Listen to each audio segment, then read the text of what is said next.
That's the perfect setup to be able to come in every so often, but work remote. Oh yeah, and I think that's part of the value in working with us. And earlier this year, I talked to someone about their company and what they offer to their team members. Right. And we talked about culture and so forth. And for him, it was like there were perks. And I said, well, what's some of your perks, right? He says, well, we do work from home Fridays. And I was just like, how awesome is that? Okay. Nice. Yeah, like if you can't run your teams well enough to allow them to choose where they work, then your company is not necessarily a fit for the modern world and what people want out of jobs today. Right. Like pay is one indicator, but is not now the leading indicator. It's like you mentioned earlier, flexibility. Right.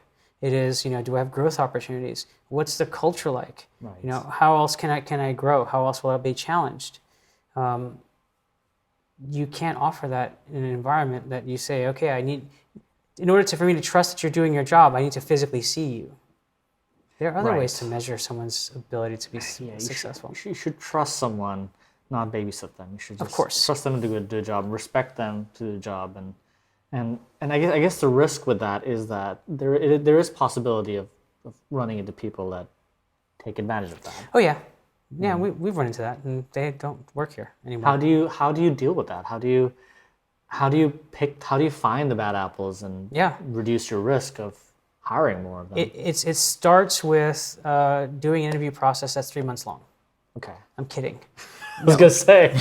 He's like, well, shit. Okay, it's not. That makes sense. No, it actually starts with the interview process and. The recruiters understanding our core values and being able to project them as they're screening people. So, anything in life, you have your hard skills and your soft skills. Right. We always tell people, we try to tell them, like, we're looking to bring you on the team, not just for your experience, but it's also for your aptitude, right? Your experience helps with your aptitude. It should help build your experience. There should be like a steamrolling or a snowball effect. It should be, something that is accelerating all the time and not stagnant. But we, try to ask questions that help us understand what type of person they are. Are they the type that ask things like, what do I need to do? What else can I do? I have not been tasked. What do I do?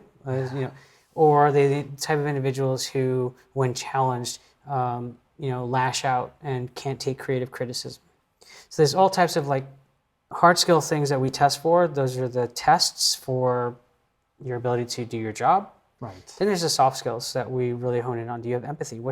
It's called EQ, your empathy quotient. Can you understand what it's like to walk in someone's shoes? Can you deal with someone who is stressed out and understand that maybe their intent is good, but maybe their execution of how they communicate is not the greatest at this time? Right. So with all the filters we have applied, there are holes across the board.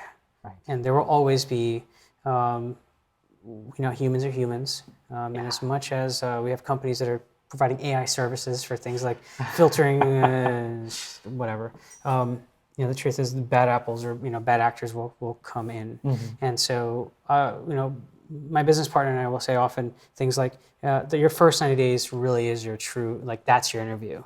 Because if you can't last the first 3 months, then you're likely not going to last here at the company. Right. And so that's where we really get a chance to see whether you're a good person.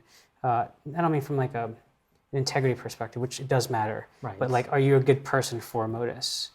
Are you, like I said, if you can't take creative criticism, if you're not challenging yourself, if you're not leaning in and helping people, for example, we should all want to help other individuals. Right. We are always stronger together as a team than we are individually. And we test outputs, so we're an outcome-based company. So if you're an engineer, we're going to say, hey, look, we want to make sure that you're communicating often, you're available when we need you to be, because sometimes the customers ask us to, to have people available.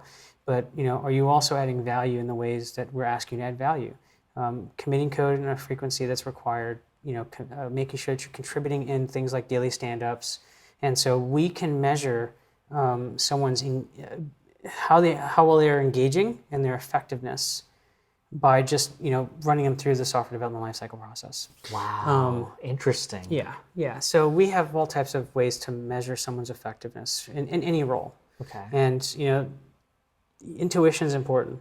And so if it just doesn't feel right, we're going to call you out on it. Right. And so yeah, we've had bad apples come in and they've not lasted 90 days. And we're a stronger company for it, I believe.